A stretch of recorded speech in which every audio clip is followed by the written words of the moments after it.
একদিন হজরত মুসা আলাইহিসসালাম তার স্ত্রী, পরিবার আর মালামাল নিয়ে মাদায়েন থেকে মিশরের দিকে রওনা হলেন। দীর্ঘ পথ পাড়ি দিতে দিতে যখন তারা তুয়া পর্বতের কাছাকাছি পৌঁছালেন, তখন দিন ফুরিয়ে রাত নেমে এল। চারপাশ অন্ধকার, ক্লান্ত সবাই। তাই সেখানেই তারা রাতে থাকার জন্য তাঁবু খাটালেন। ওই সময় তার স্ত্রী সফুরা রাদিয়াল্লাহু আনহা গভীর অন্তঃসত্ত্বা ছিলেন। আর আল্লাহ ইচ্ছায় ঠিক সেই রাতেই তার প্রসব বেদনা শুরু হল। কিছুক্ষণের মধ্যে তিনি একটি পুত্র সন্তানের জন্ম দিলেন। এ এক আনন্দের সময়, কিন্তু একই সাথে ছিল এক ভয়ঙ্কর পরীক্ষা। আকাশে জমল কালো মেঘ।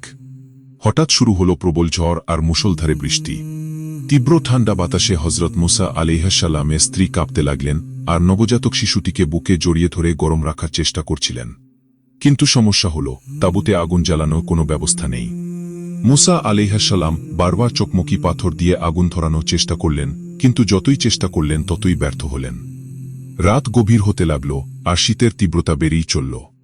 নিজের পরিবারকে কাঁপতে দেখেও তিনি অসহায় হয়ে পড়লেন। চারদিক নিস্তব্ধ, না আশ্রয়, না কেউ সাহায্যকারী। তিনি চিন্তায় মগ্ন হয়ে পড়লেন, কিভাবে আগুনের ব্যবস্থা করব। ঠিক সে মুহূর্তে তিনি চোখ তুলে তাকালেন তুর পর্বতের দিকে। দূর থেকে দেখতে পেলেন পাহাড়ের পাদদেশে আগুনের মতো কিছু যেন জ্বলছে। মুহূর্তেই তার মনে আশার আলো জ্বলে উঠল। তিনি স্ত্রী ও সঙ্গীদের বললেন, তোমরা এখানে অপেক্ষা করো। আমি সামনে আগুনের চিহ্ন দেখেছি, দেখি যদি কিছু আনতে পারি, হয়তো কেউ থাকবে যাকে দেখে সঠিক পথও জেনে নেওয়া যাবে। এই কথা বলে তিনি নির্ভয়ে অন্ধকার ভেদ করে এগিয়ে চললেন সেই রহস্যময় আলোর দিকে। তার চোখে ছিল আগুনের আশা, কিন্তু তার তকদিরে লেখা ছিল আলোর প্রকৃত উৎসের সাক্ষাৎ। যখন তিনি তুর পর্বতের শীর্ষে পৌঁছালেন, হঠাৎ তার সারা শরীরে এক অলৌকিক অনুভূতি ছড়িয়ে গেল। তিনি থমকে দাঁড়ালেন। নির্জন অন্ধকারের মাঝে আল্লাহ রাব্বুল আলামিনের পক্ষ থেকে অদৃশ্য ওহী নাজিল হল তার প্রতি, হে মুসা, আমি তোমার প্রতিপালক। তাই তুমি তোমার জুতা খুলে ফেলো। নিশ্চয়ই তুমি তুয়া নামক এক পবিত্র উপত্যকায় এসে উপস্থিত হয়েছ। আমি তোমাকে বেছে নিয়েছি মানুষের মধ্য থেকে আমার রাসূল করার জন্য। তাই যা তোমার প্রতি আদেশ করা হচ্ছে, মন দিয়ে শোনো, আমি আল্লাহ। আমার ছাড়া আর কোনো উপাস্য নেই। তাই তুমি শুধু আমাকেই ইবাদত করো এবং আমাকে স্মরণে নামাজ কায়েম করো।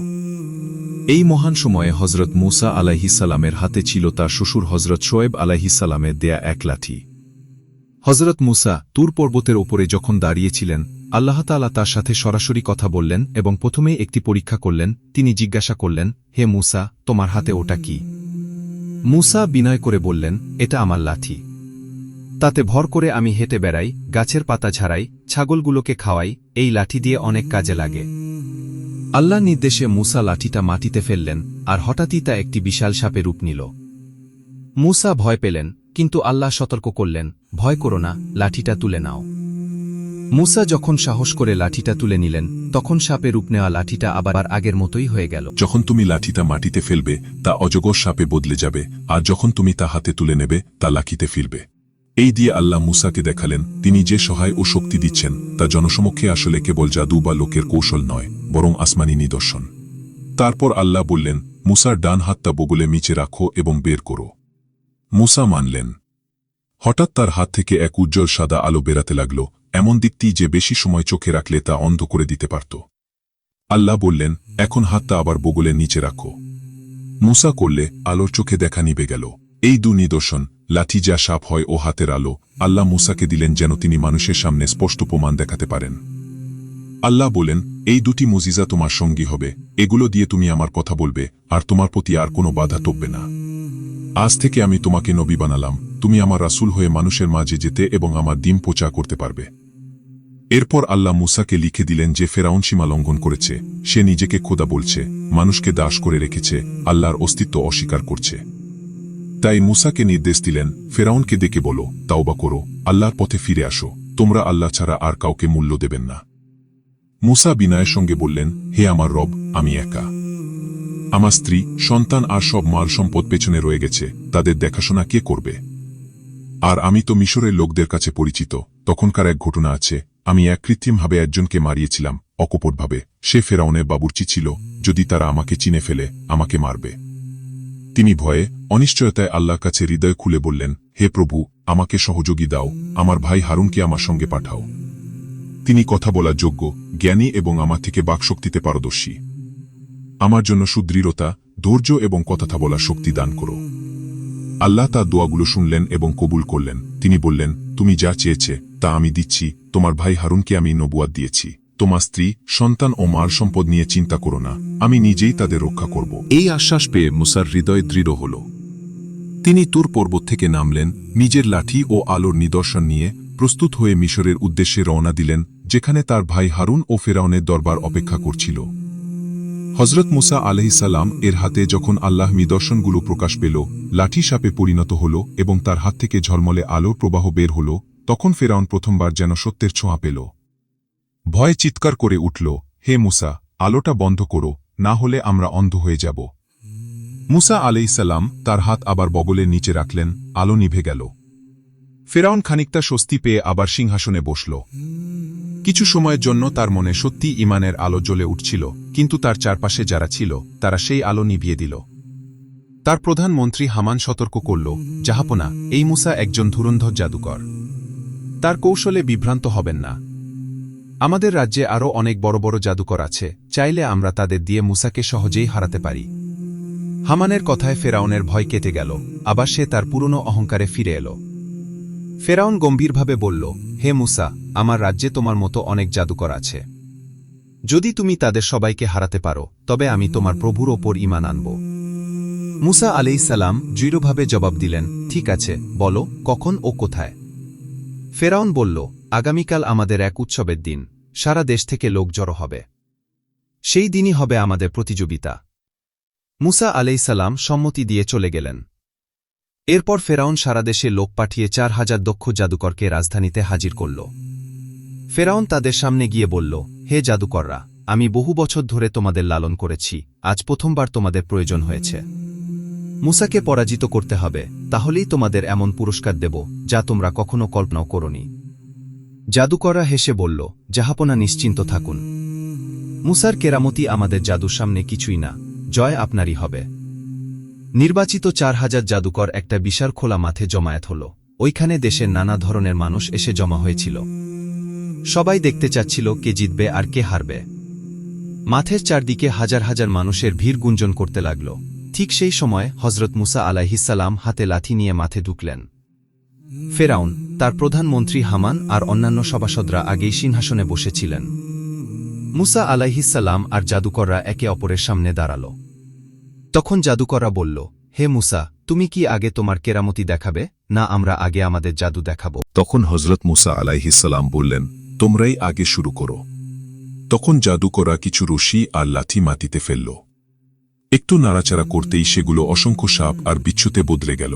ময়দান জুড়ে সেই সাপ বিচ্ছুগুলো ছুটতে লাগল। দর্শকরা আতঙ্কে চিৎকার করতে লাগল। কেউ পালাতে চাইল, কেউ ভয়ে হতভম্ব হয়ে দাঁড়িয়ে রইল। জাদুকররা তাদের এই জাদু দেখে গর্বে আত্মতুষ্টি নিয়ে বলল, হে মুসা, তুমি কেন চুপ করে আছো? আমাদের জাদু দেখে কি ভয় পেয়ে গেছ? এবার তোমার কেরামতি দেখাও। তখন হজরত মুসা আলাইহিসসালাম বিসমিল্লাহ বলে তার লাঠিটা মাটিতে ঠেকালেন। মুহূর্তের মধ্যে সেই লাঠি একটা বিশাল অজগর সাপে রূপ নিল আর চারদিকে ছড়ানো জাদুকরদের বানানো সাপ বিচ্ছুগুলো গিলতে শুরু করল। একটার পর একটা সব ভ্রান্ত জাদু খেয়ে ওই অজগর পুরো মাঠটা পরিষ্কার করে দিল। মাঠ একদম চুপচাপ হয়ে গেল। তারপর জাদুকররা আগের থেকেও ভয়ঙ্কর আর মারাত্মক কিছু সাপ বানিয়ে মাঠে ছেড়ে দিল, কিন্তু হজরত মুসা আলাইহিসসালামের ওই অজগর সাপগুলো একে একে গিলে ফেলতে লাগল। এই অবিশ্বাস্য দৃশ্য দেখে জাদুকররা হকচকিয়ে গেল। তাদের আর কিছু করার ছিল না, অজগরের ক্ষুধা যেন থামছেই না। শেষবার নয়, এবার ওটা আরও জোরালো আর ভয়ঙ্কর রূপ নিল। খাবার না পেয়ে সেই সাপটা সরাসরি ফেরাউনের দিকে ছুটতে লাগল। এ দৃশ্য দেখে ফেরাউন ভয়ে তার সিংহাসন থেকে লাফিয়ে উঠল আর প্রাণ বাঁচাতে প্রাসাদের দিকে দৌড়ে পালাল। ময়দানে থাকা হাজার হাজার মানুষ আতঙ্কে চিৎকার করতে করতে ছুটে পালাতে শুরু করল। চারপাশে ভয়ে অস্থিরতা ছড়িয়ে পড়ল। ঠিক সেই সময় আল্লাহ তাআলার পক্ষ থেকে হজরত মুসা আলাইহিসসালামকে নির্দেশ দেওয়া হল, হে মুসা, তোমার লাঠিটা আবার তুলে নাও। হজরত মুসা আলাইহিসসালাম আল্লাহ নির্দেশ পেয়ে সেই বড় সাপটার গায়ে হাত বুলিয়ে দিলেন। সঙ্গে সঙ্গেই সাপটা আবার আগের মতো একটা সাধারণ লাঠিতে বদলে গেল। জাদুকররা এই দৃশ্য দেখে একদম হতবাক হয়ে গেল। তারা বুঝতে পারল হজরত মুসা আলাইহিসসালাম যা দেখালেন সেটা কোনো জাদু নয়। কারণ জাদুবিদ্যায় তাদের প্রচুর জ্ঞান আর অভিজ্ঞতা ছিল। তারা স্পষ্ট বুঝতে পারল এটা কোনো মানুষের কৌশল না, বরং এটা এক আল্লাহর শক্তির প্রকাশ। তারা নিশ্চিত হল হযরত মুসা আলাইহিসসালাম অবশ্যই আল্লাহর পাঠানো একজন নবী। এরপর তাদের মন সবকিছু বদলে গেল। তারা সবাই আল্লাহর উপর বিশ্বাস করল আর সিজদা করতে লাগল। তাদের দেখে অনেক সাধারণ মানুষও হযরত মুসা আলাইহিসসালামের আসল ধর্ম মেনে নিল। ফেরাউন যখন দেখল তার জাদুকররা হযরত মুসার ধর্ম গ্রহণ করেছে, তখন সে রেগে গেল। সে জাদুকরদের উদ্দেশ্যে বলল, হে বিশ্বাসঘাতক জাদুকররা, আমি অনুমতি না দিয়ে তোমরা কিভাবে মুসার খোদার ওপর ঈমান আনলে? এই অপরাধের শাস্তি আমি তোমাদের হাত পা কেটে দেব। তারপর তোমাদের খেজুর গাছে শুলে বেঁধে চড়াব। তখন তোমরা বুঝতে পারবি আমার শাস্তি কত কষ্টদায়ক আর ভয়ঙ্কর। জাদুকররা বলল, আর হে ফেরাউন, আমরা হযরত মুসা আলাইহিসসালামের খোদার প্রমাণ পেয়েছি, আর যেভাবে তাকে চিনতে পেরেছি তাতে আমরা তোমাকে তার তুলনায় কোনো মর্যাদা দিতে পারি না। এখন তুমি যা ইচ্ছা করো, তবে একটাই কথা, তুমি শুধু আমাদের দুনিয়াতে শাস্তি দিতে পারবে, পরকালে আমাদের কোনো ক্ষতি করতে পারবে না। তাদের এই কথা শুনে ফেরাউন তার জল্লাদদের বলল, এই জাদুকরদের একটা হাত আর একটা পা কেটে ফেলো, তারপর তাদেরকে শুলে চেপে ধরো। জল্লাদেরা রাজ আদেশ মানল। জাদুকরদের শরীর থেকে রক্ত ঝরতে লাগল, কিন্তু তাদের অন্তর ছিল ঈমান দিয়ে পূর্ণ। তারা শেষ নিঃশ্বাস পর্যন্ত বলল, আমরা আল্লাহর উপর বিশ্বাস এনেছি। আমরা আর কখনো এই ঈমান ছাড়ব না, আমরা আমাদের প্রভুর দিকে ফিরে যাচ্ছি। আশা করি তিনি আমাদের গুনাহ মাফ করে দিবেন।